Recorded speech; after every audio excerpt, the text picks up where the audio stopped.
Here to discuss the building of energy efficient power plants and how the Northwest has avoided building smokestacks, please welcome Mr. Christopher Dymond. All right. Thank you. Thanks, everybody. I'm going to talk to you a little bit about power plants that don't emit smoke, essentially. We're talking about energy efficiency and what the Northwest Energy Efficiency Alliance, which is a nonprofit formed by the Northwest Utilities, does to change the market conditions for energy efficiency. The Northwest, in about the 1970s, I would call the last big power plant decade, where we were still building big power plants. We were building the last power plant on the main stem of the Bonneville Dam, and we were beginning to build nuclear power plants. And in this time period, people began to recognize this had an impact on the salmon habitat runs. And quite frankly, the nuclear power plants never really got all the way built. There were 6 of them that were being built. Only 1 was fully commissioned and operational still. We still had to pay for them all pretty much. And that brought the region's energy systems nearly to bankruptcy. And as a consequence, we had to go to the federal government and ask for a bailout of our big power systems. And as part of that, Congress, in its infinite wisdom, passed the Northwest Power Act in 1980 that fundamentally changed the region from being a lot of little fiefdoms, each doing their own power plant planning, to a regional body called the Northwest Power and Conservation Council that does 5-year replanning of 20-year forecasts. So every 5 years they do a 20-year forecast. And the role of this council is to establish plans and as well as protect, mitigate, and enhance fish and wildlife habitat. And the overall goal here is to meet our region's energy needs, principally electricity, at the lowest possible cost and achieve a secure, environmental, and sustainable future. So I want to define a little bit about what energy efficiency is. Really, energy efficiency is getting the same value, but with less energy. So here's a really classic example of light bulbs, right? You got your incandescent all the way out through the future state of some super efficient LED. And right here I have efficacy, which is how many lumens, it's a quantity of light, you get per watt of energy you put into it. And the classic incandescent bulb is about 5% efficient. Most of what you're paying for is heat, even though what you want is light. So as technologies have evolved, we've seen the number of lumens you get per watt invested or paid for increase. As a consequence, the wattage of the lamps decreases, and the amount of money you spend for, say, 5,000 hours, is this example, dramatically changes. The current state of LED lights, they cost $3 or $4 retail for the bulb and $4 for the electricity. Whereas the exact same structure here using incandescent of the exact same amount of light, you'd be spending $36 for the electricity, and you'd still have to buy 4 bulbs because they don't last as long. And so as a consequence of this sort of fundamental idea of investing in efficiency, the region has saved 5,600 average megawatts since 1980. So an average megawatt is the equivalent of a power plant producing 1 megawatt running 8,760 hours a year. So we use this term average megawatt. In reality, power plants on and off a little bit. This has come at a cost of billions of dollars, but it fundamentally is saving $3.5 billion a year and a lot of carbon reduction. To really put a great example of this, consider that the Bonneville Dam in 2006 dollars cost $2.8 billion to build. It took 11 years to build this dam. And it's roughly a gigawatt, 1.1 gigawatts or 1,100 megawatts of capacity. Efficiency during 2010 to 2013, just 4 years, cost the region $1.5 billion. For less than half the cost and less than half the time, we generated the same equivalent energy resource for the region. So ahead of us, we really have a bunch of new challenges that are facing us. Some of them new, some of them not so new, right? We've got climate change. And when you look at the amount of carbon dioxide produced in electricity, it's about 31% of CO2 is from electric power generation nationally. Regionally, we're lower, but that's a significant climate impact. Economic and population growth over the next 20 years, we're looking at seeing population growing by 14%, employment by 20, households 27, the floor space of our commercial buildings by 26, and industrial output by 36%. So there is genuine growth. This is going to result in an increasing demand for peak power as well as just average power. So how are we going to meet these energy resources? Are we going to build new power plants? Absolutely. We've got to replace the old ones, and we got to meet our energy growing needs.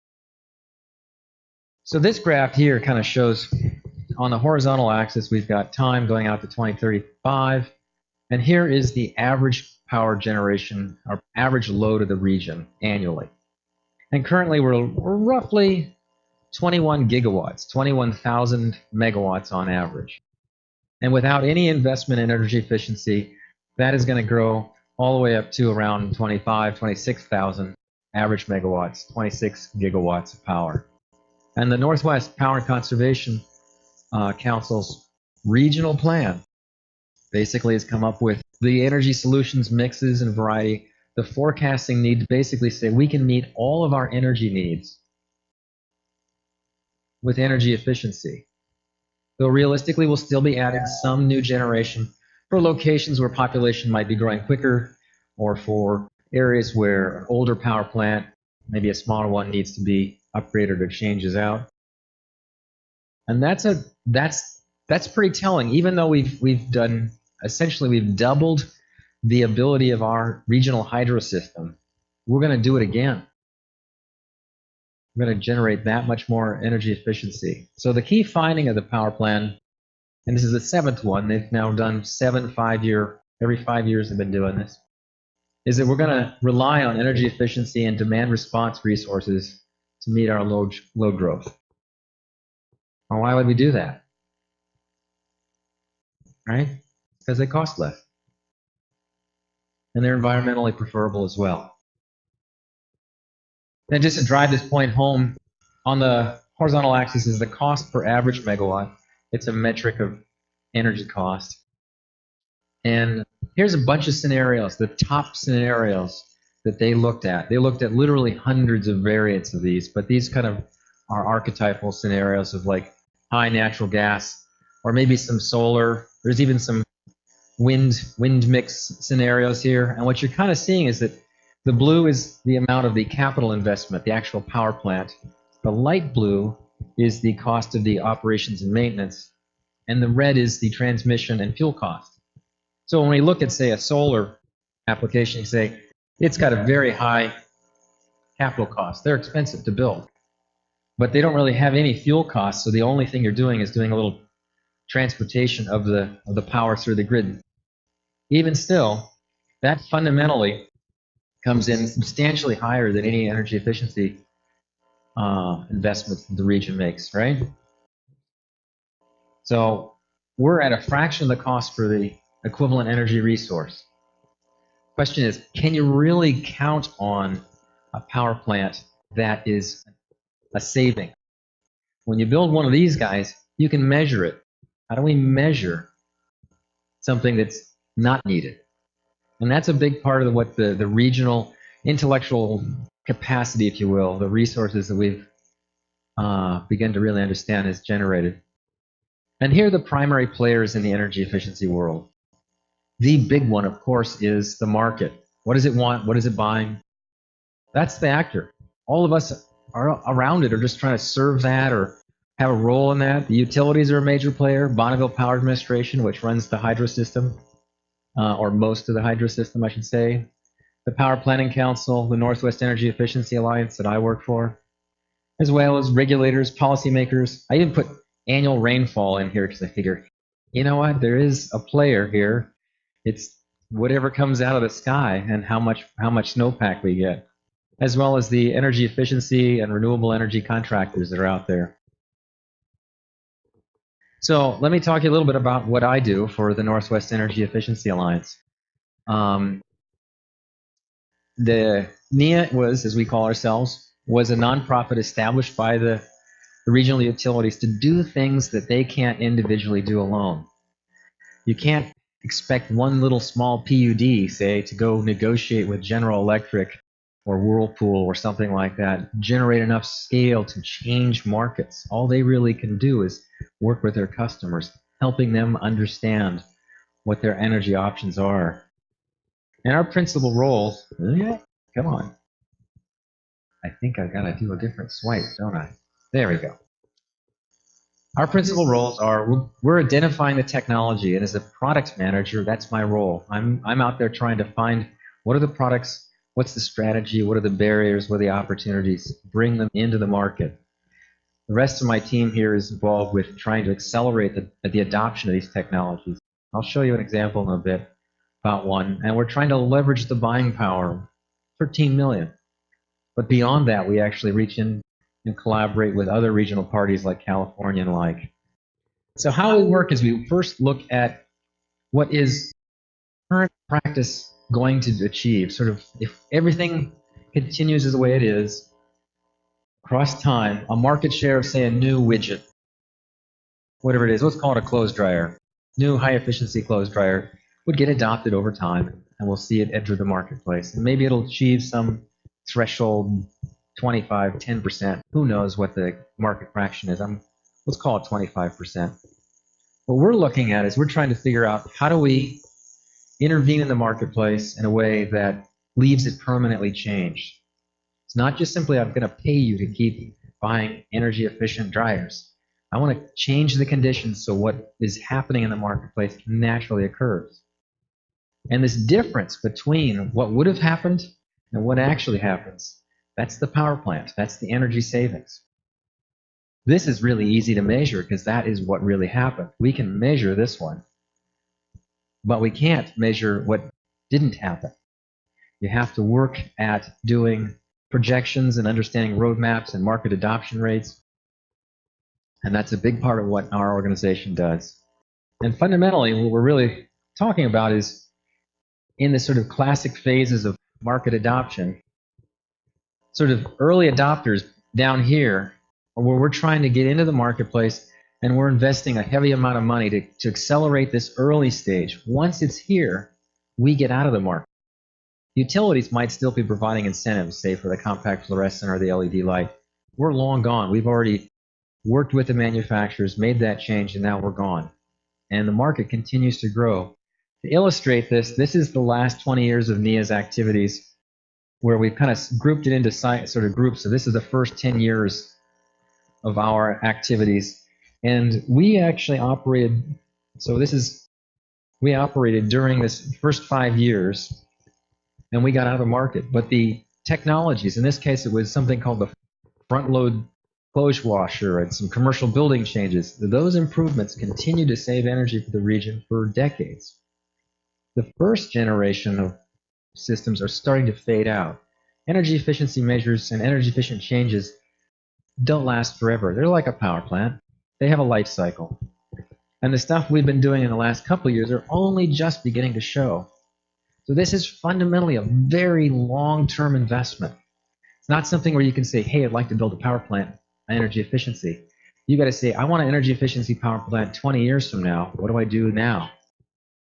Who do I need to change? What technologies do I need to modify at the wholesale, at the manufacturer level, so that when we need them, they'll be available?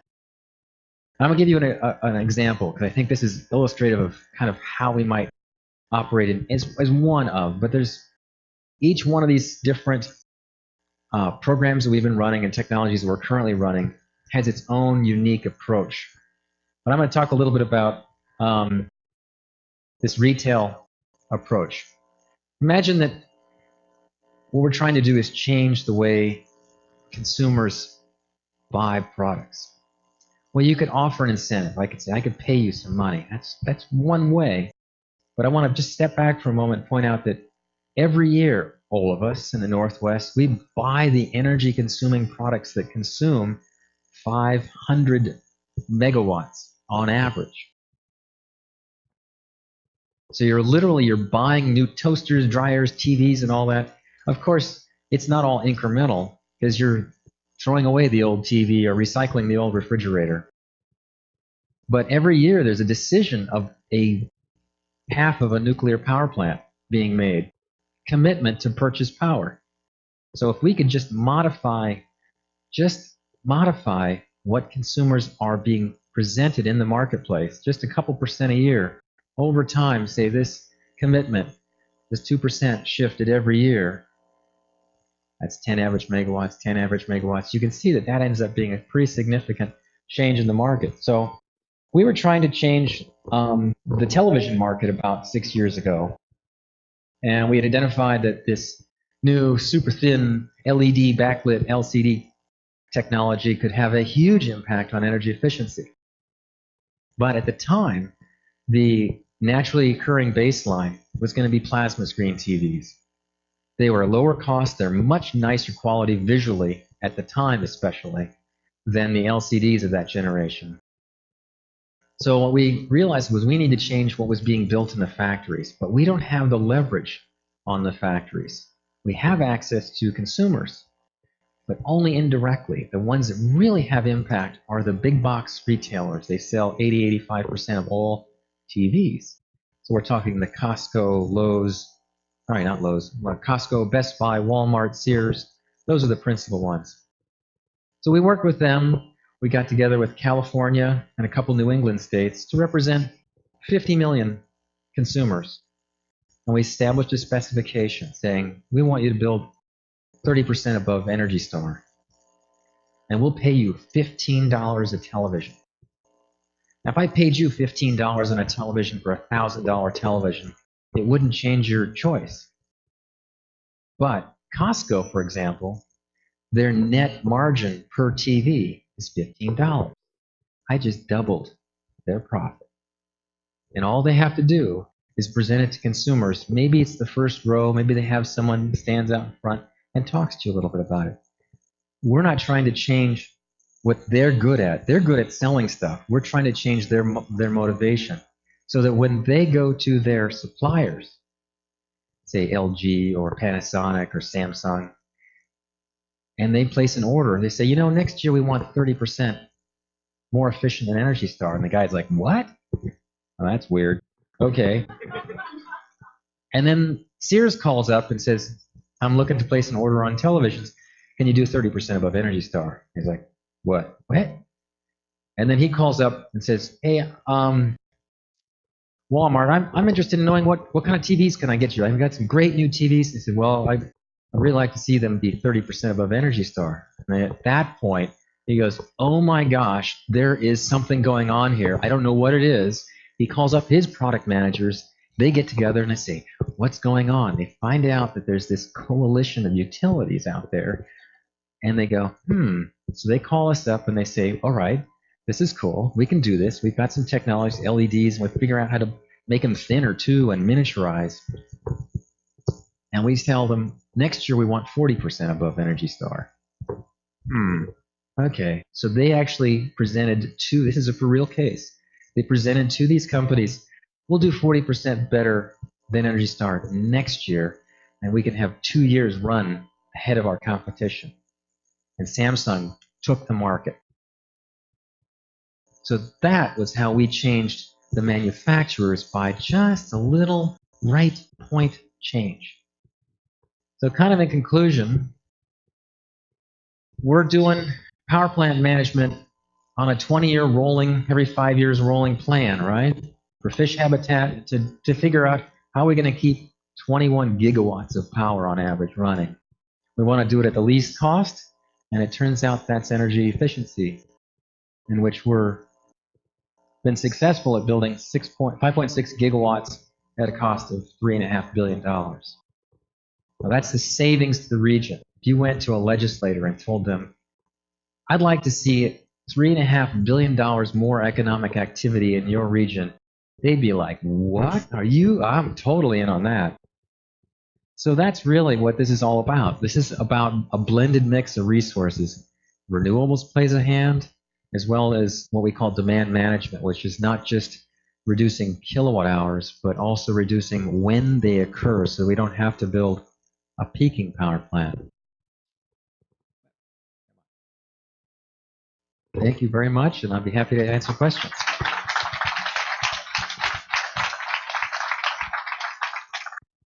So, Christopher, I have a question for you real quick. Your presentation mostly centered around electronics, so I was wondering, as far as investments go, are you guys invested in any sort of new building construction technologies such as like CLT, cross-laminated timber industry at all? Actual individual products in the new construction, not so much, but I'm in charge of new residential construction for site built, manufactured, as well as multifamily. And so we're looking at what is the specification that we're trying to ultimately, and we're not trying to change manufacturers, we're trying to change the standards, the energy codes. And to do that, we first have to get to the point where it's cost effective, builders know how to use it. So in that capacity, we don't send a specific like flat screen TV spec. It might be more like the whole building, the integrated system spec. And some of the companies can produce technologies that fulfill that. Maybe a nail base where you have polyurethane foam on already surface applied to oriented strand board. Those kinds of technologies can make that possible. Does that answer that question? I was wondering if you could go back to that slide that talked about the power plant choices. Oh yeah, the power plan. And I was just wondering, is there a couple of lines that talk about solar? Could you talk to what the differences are between those? I can't do a really good job, but it really has to do with, like the top one here is really there's some additional transmission requirements for doing really large scale Okay, so it's solar in further a out. sunny side. Okay. Whereas you might say like this one would be the lowest cost distributed solution, but this is assuming something actually happens in the market that's going to drive the price of solar down. And my background is I worked for a solar developer for 4 years and was the solar engineer for the state of Oregon for 12 years. So I actually know that this is quite possible. Yeah, I'm just wondering why a bigger part of the strategy that you're talking about isn't getting more people installing solar at their homes and stuff. You're talking about the solar consumption or the energy consumption, but not the generation as another part of the cost of. This is the cost of generation. Solar costs for the capital cost, it would cost $43. Call it 4.5 cents a kilowatt hour. Still a great deal, right? You still have some operational costs, and you have some impact on the region's distribution system. You have to provide for that. Okay, but this is all power plant or large installation. No. This is distributed small scale. Oh, this is like home. Yeah. This would be home, or maybe at the distribution level. Okay. Still could be owned by a utility. Could be owned by the homeowner. I don't really care, but this is about regional cost of that power generation. Okay. Yeah. I mean, and there are some other technologies that are not shown here that are certainly, they're like very, very small opportunities, but maybe more cost effective. And even within this blend of energy efficiency, some of those are what I would call solar. When you use a heat pump to heat your water, it's using a little electricity, but where is it getting the heat? Pulling it from the ambient environment, which is a solar heated environment. So being a solar engineer of many years, I can say that that's kind of a fuzzy line for me now. I don't really view them as one or the other. Thank you. Natural baseline graph that you had and your Do that. influence in the individual industries. Oh, don't worry about it. Curve graph. Yeah. How have your estimates for electric vehicle adoption followed your predicted curves, or are they affecting your forecasts at this point? So we've not yet been asked to actively pursue that That's a really great question, and it's one that is a little complicated because it's actually a new energy consuming device as opposed to an energy saving device. But And in the future, it could be a energy storage device. oh yeah, and so its integration to the electric grid is essential for us to have higher penetration of renewables. I mean, I really believe that. But at this point, the power plan includes some penetration of electric vehicles, and they're probably a little more conservative than what's really going to happen. And, you know, I honestly don't know what the outcome will be. Well, hopefully we can provide that energy with more renewables. Yeah, no, I mean, it's pretty clear. A lot of the utilities in the region, you realize they look upon their fuel mix and they say we're already 95% hydro. The region is about 65% hydro as an average, but we are shutting down the one and only coal power plant in Washington, and we're shutting down the one and only coal power plant in Oregon in the next 5 years, and a major coal power plant in Montana will be shut down. So we're going to be decarbonizing our electric grid pretty seriously. It doesn't mean that we don't want more renewables. It's just sort of what is the right mix. Time for another one? You mentioned pay wholesalers like possibly $15 per TV for a more efficient TV. So do utilities actually generate profits from the energy efficient TVs, from the energy saving? How do they get their money's worth? How do they get paid back for this? Basically. How do I get paid? I get paid because the utility would have had to build a more expensive power plant. So yes, they are absolutely able to put it into rates to pay for my salary and all that hundreds of millions of dollars a year being invested. From the energy savings, basically. Yeah, no, I mean, you're building a power plant. If you build a power plant with a smokestack, you'd still have to pay somebody for it. And the regional power plant allows a 10% premium for energy efficiency. That was the 1980 Energy Northwest Power Act gave efficiency a 10% premium. Whereas in many parts of the United States, they don't look upon energy efficiency as a bankable resource. But West Coast clearly, from Canada all the way through California, New England absolutely, and other parts, Midwest, there are also parts of that. But there are 7 organizations like NEEA around the country. We are the most substantially funded and long-term vision of all of them. And so we've had a pretty interesting impact on the Northwest. Even though our hydro prices are so low, we're doing more energy efficiency per capita than just about any place outside of, say, Massachusetts and Boulder, Colorado. Thank you, Christopher. Thank you.